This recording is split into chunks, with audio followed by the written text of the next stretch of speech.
Dobar dan i dobrodošli na moj kanal. Ovo je novi video iz kolekcije Citat nedelje i pesma nedelje. Citat nedelje.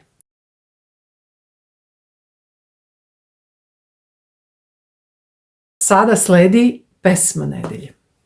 Gospod je